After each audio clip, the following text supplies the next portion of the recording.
projet de loi du Code minier, le contenu local en République du Mali connaissent les innovations majeures. Les membres du CNT et les acteurs de la société civile s'en approprient avant son vote. C'est à la faveur d'un atelier de renforcement des capacités.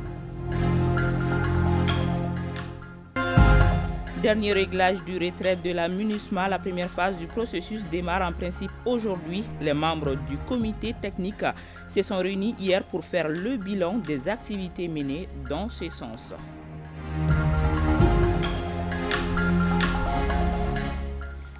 Mesdames et messieurs, bonjour et bienvenue. Dans les semaines à venir, le Mali recevra 20 000 tonnes de gasoil et 30 000 tonnes d'engrais dans le cadre de son partenariat avec la Fédération de Russie.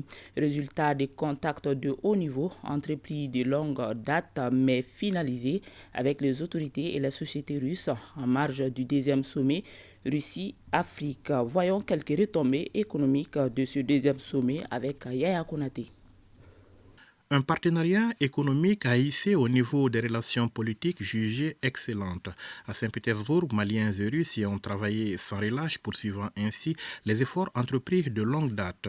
Résultat, à l'annonce par le président Poutine de l'envoi dans les prochains mois de 25 000 à 50 000 tonnes de blé dans 6 pays africains, dont le Mali, s'ajoutent d'autres bonnes nouvelles. Je rappelle que les premiers 50 000 tonnes de blé sont arrivés et ont été distribués à nos opérateurs qui sont dans le domaine de la boulangerie.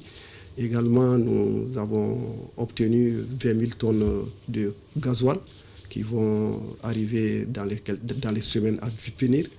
Également, nous avons obtenu 30 000 tonnes d'intrants agricoles, toutes choses qui doivent nous permettre d'abonder un fonds qui va nous permettre d'assurer et de garantir l'approvisionnement régulier et correct du pays en denrées alimentaires, et notamment des produits pétroliers, des intrants agricoles et le blé. Conscientes que la résolution des questions énergétiques constitue la base de tout développement, les autorités maliennes ont eu des échanges sur la question ainsi que sur celle de l'exploitation et de la recherche minière avec le partenaire russe.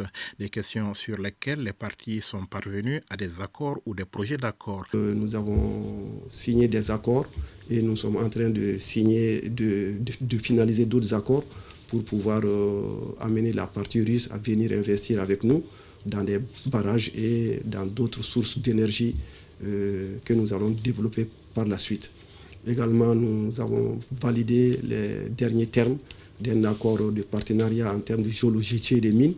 Et je pense que dans les prochaines semaines, nous allons signer des MOU tendant à assurer une bonne couverture, et non seulement en termes de recherche minière, mais également en termes d'exploitation de nos ressources minières, en accord avec la société nationale que nous venons de créer, qu'on appelle la SOREM. Le partenariat renforcé entre les deux pays permettra également au Mali d'avancer sur la question du transport ferroviaire, mais aussi sur celle du transport aérien, avec en projet l'acquisition de nouvelles locomotives ou la création d'une compagnie aérienne. Lors de notre dernière mission ici, nous avons rencontré la société russe STM qui s'était engagée à venir faire des études et à nous permettre de décoller le chemin de fer. Donc tout le monde reconnaît aujourd'hui que le train a démarré.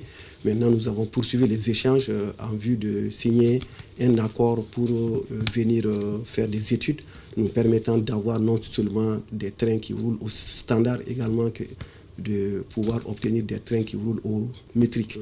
Parce que les accords sont en cours de signature et nous ont envoyé déjà le draft et nous sommes en train de regarder pour pouvoir signer cet accord. Dans le même temps, nous sommes engagés à acheter avec cette société des locomotives nous permettant d'assurer la continuité de ce service. Au-delà de ça, nous avons échangé sur le transport aérien. Vous savez que le Mali regorge de 34 aéroports intérieurs, des aéroports dont certains sont aux normes internationales aujourd'hui. Et le Mali envisage en tant que hub, compte tenu de sa situation géographique dans la sous-région, de développer vraiment une société d'État qui va nous permettre d'assurer le transport aérien. Et la partie russe était très très intéressée. Et je pense qu'également dans les prochaines semaines, nous allons avancer sur ces questions. Sur le plan du commerce, Maliens et Russes décident d'aller beaucoup plus loin que les simples échanges commerciaux, avec en ligne de mire l'accélération des investissements étrangers et précisément des investissements russes au Mali. Nous sommes venus leur dire que le commerce est très bien, mais nous voulons surtout qu'il y ait un transfert de compétences pour que les opérateurs privés maliens puissent nouer des partenariats afin de créer des valeurs ajoutées chez nous. Voilà pourquoi les opérateurs qui étaient là ont tous eu à avoir des contacts et des contacts assez avancés.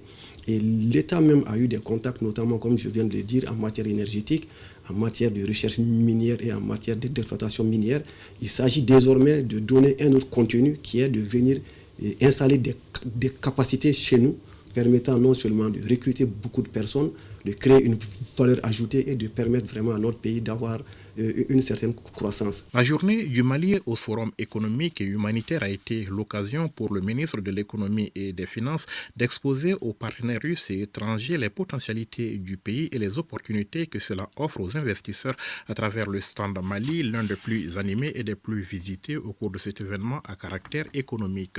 Le Mali qui, avec l'appui du partenaire russe, entend désormais saisir les opportunités que lui offre l'entrée en vigueur de la zone de libre-échange continentale en mettant un accent particulier sur les secteurs dans lesquels notre pays dispose d'avantages comparatifs. Je le disais, le projet de loi du Code minier, le contenu local en République du Mali comporte des innovations majeures pour mieux répondre et servir à les intérêts du peuple malien. Son appropriation par les membres du CNT et des acteurs de la société civile est utile et bénéfique avant le dit vote du projet. C'est tout le sens de l'atelier de renforcement de capacité à l'initiative de la Commission des mines, de l'énergie et de l'eau du CNT. Reportage Jules Sambou-Sissoko. Les textes juridiques qui vont permettre un encadrement judiciaire du secteur minier du Mali, notamment le projet de loi 2023-4041 portant code minier et le contenu local, sont le centre d'intérêt de cet atelier de renforcement des connaissances et de partage des membres du CNT. Cet exercice intervient avant de voter le projet de loi en question. En effet, l'apport du secteur minier au PIB national est de l'ordre de 8%. Ce qui constitue une part importante dans l'économie nationale. L'adoption du présent code permettra de porter cette part à hauteur de 20 à 25% du PIB, répartie plus largement entre acteurs économiques étrangers et entreprises maliennes. Les innovations apportées au projet de loi mettent les Maliens au cœur de l'exploitation minière. La relecture a pris en compte les enseignements, les expériences et les bonnes pratiques en matière de législation minière afin d'arriver à un partenariat qui soit gagnant-gagnant. Le projet de code qui vous est soumis contient des innovations majeures qui permettront au secteur minier de mieux répondre aux intérêts du peuple malien en respect à un des principes clés édictés par le président de la transition, à savoir la défense des intérêts du peuple malien dans toutes les prises de décision. Nous allons certainement aller dans ces 2 jours en session extraordinaire pour voter ce code minier que notre pays attend, que notre gouvernement de transition attend, que le président de la transition attend. Ça nous permettra, lors de la plénière de cette session extraordinaire, certainement qui va être convoquée dans ces quelques jours, eh bien, d'adopter ce code minier en toute connaissance de cause, dans l'intérêt de ces pays. Les enjeux de cette rencontre, animée par des experts, portent sur les retombées colossales de l'exploitation minière qui devront contribuer à l'essor du Mali. Les experts maliens du comité technique sur le retrait de la MINUSMA étaient en conclave hier à Bamako. Ce comité technique qui regroupe les experts nationaux sur la résolution 2690 du Conseil de sécurité des Nations Unies vise à faire le bilan des activités menées en vue de donner au comité des éléments d'appréciation. La rencontre permettra aussi de préparer un atelier élargi, cette fois-ci aux experts de la MINUSMA. Le compte rendu avec Modibo Mariko. À la veille du début du processus de retrait de l'aménagement, les membres du comité technique mis en place à cet effet travaillent sur les derniers réglages. Il s'agit ainsi de faire le bilan du processus en termes d'activités menées. L'objectif est de permettre aux différents acteurs de se mettre au même niveau d'information. Nous nous sommes organisés aujourd'hui pour avoir une restitution des différents groupes de travail. Il y a un premier groupe de travail défense, sécurité et logistique, mais également nous avons fait le point par rapport également au deuxième groupe en charge des tâches à transférer. Et sans oublier également que le Mali a mis en place maintenant un troisième groupe propre à la partie malienne qui travaille sur l'atténuation de l'impact du retrait de la MINUSMA. Donc maintenant, il faut travailler aussi sur des documents juridiques pour que ça puisse y avoir la rétrocession, parce que, comme vous le savez, ça doit être rétrocédé à l'État malien. Cette réunion, qui regroupe les experts nationaux des différents départements et de certaines institutions de la République, constitue ainsi le deuxième niveau des mécanismes pour l'application de la résolution 2690 des Nations Unies. À ce titre, elle sert de boussole non seulement pour le comité de pilotage, mais aussi prépare le terrain pour un atelier avec la MINUSMA. C'est une table ronde qui commence demain sur 3 jours. C'est pour faire un peu le point par rapport à toutes les activités menées par la MINUSMA, au projet en cours, pour savoir exactement qu'est-ce qui est en cours, qu'est-ce qui reste à faire. On peut transférer ces projets à quelle autorité? Est-ce que ça va être l'équipe des Nations Unies, qu'on appelle équipe pays, qui va continuer à faire le suivi? Ou alors est-ce que c'est des projets qu'on va transférer à l'État malien? Donc c'est véritablement déterminer cela par rapport aux actions, quelles sont les priorités également du gouvernement et quelle autorité, quelle structure peut continuer ce suivi. C'est vrai, la MINUSMA va partir, mais les Nations Unies restent au Mali. A noter que la première phase du retrait de la MINUSMA démarre en principe ce mercredi. Un retrait qui est prévu pour se dérouler de façon coordonnée, ordonnée et sécurisée et qui prendra en compte les zones dites vulnérables ainsi que la situation des 800 Maliens qui travaillent pour la MINUSMA, nous a-t-on fait savoir. L'Alliance Mali-Tanière, le Mali pour tous, tous pour le Mali, réaffirme son soutien aux autorités de la transition, un soutien spécifique aux officiers maliens qui viennent de faire l'objet de sanctions par le Trésor américain. Suivant à ce sujet, la déclaration lue ici par Moussa Mariko, porte-parole de l'Alliance Mali-Tanière, il est au micro de Bamba Sibi. Le digne fils du Mali, à savoir le colonel Sadio Kamara, ministre de la Défense et des anciens combattants, le général de brigade Alou Bouy Diarra, chef d'état-major de l'armée de l'air, le colonel Adaman Bagayogo, commandant de la région aérienne de Bamako, dont le seul tort a été de respecter les principes directeurs édictés par le président de la transition, son Excellence le colonel Assimi Goïta.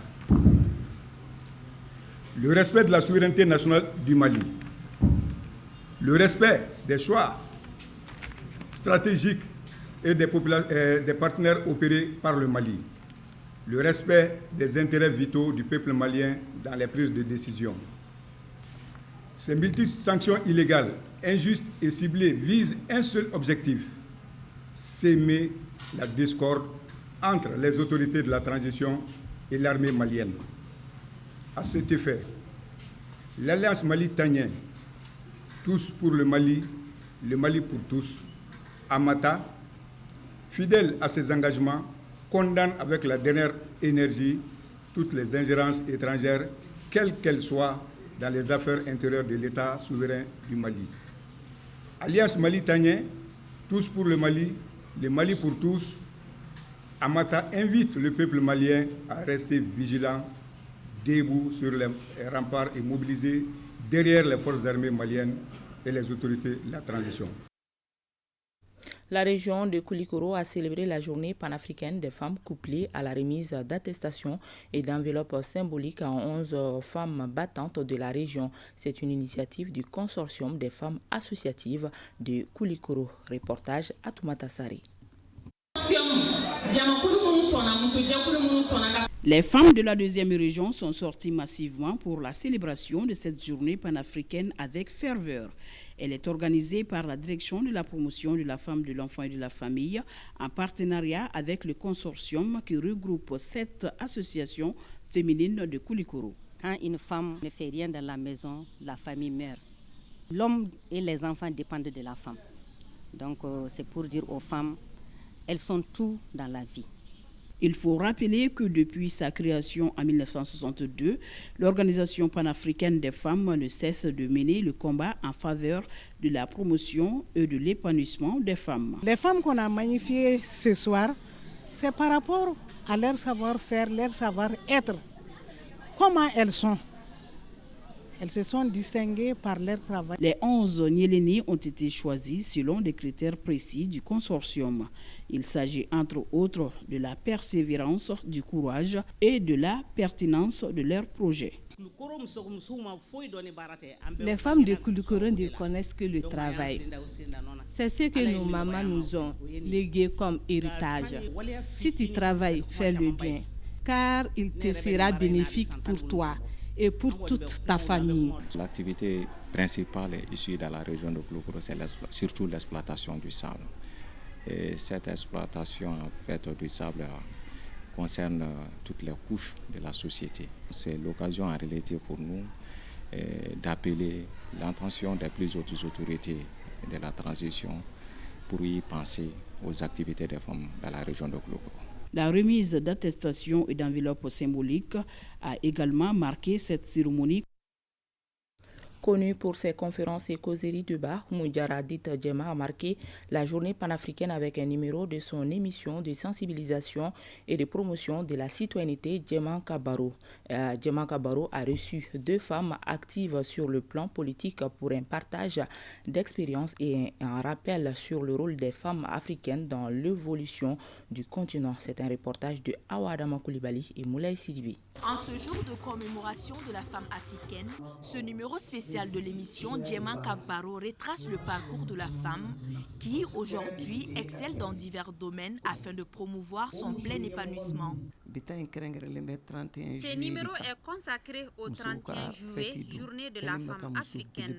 Pour l'occasion, j'ai fait appel à 2 grandes dames qui nous parleront de leur combat quotidien et ce qu'elles réalisent au sein de leur organisation pour la promotion des droits de la femme.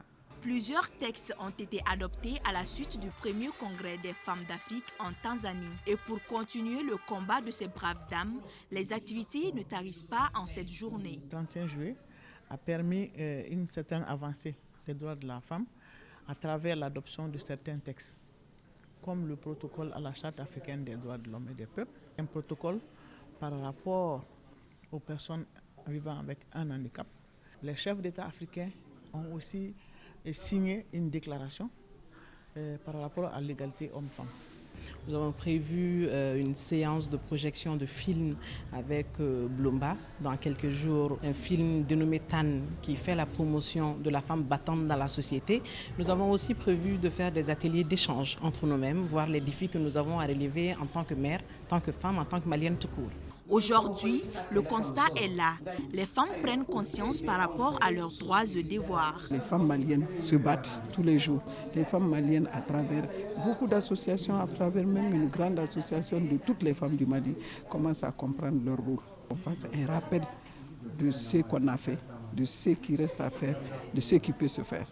Célébrée pour la 61e fois cette année, la panafricaine des femmes est magnifiée en guise de reconnaissance aux contributions de réalisation de celle-ci au développement et à la libération de l'Afrique. L'autonomisation des femmes passe par une formation de qualité et une bonne insertion socio-professionnelle. À l'occasion de la journée panafricaine de la femme, l'atelier de formation au métier Ferdaus a initié une session de formation en saponification à l'intention de 130 femmes et orphelins issus de couches défavorisées. La cérémonie de clôture de la dite formation a été couplée à la sortie des étudiantes en coupe couture. Bokari Koulibaly et Aruna Diarra pour le reportage. Pour contribuer à l'épanouissement et à l'indépendance des femmes en général et celles issues des couches défavorisées en particulier, l'atelier de formation Firdaus a octroyé à 4 associations qui œuvrent pour des cas sociaux une session de formation en saponification. À l'issue de cette formation de 3 jours, les bénéficiaires reçoivent ainsi leur attestation accompagnée de matériel et produits de fabrication de savon. Au lieu de donner le poisson, apprends la personne à pêcher. Donc,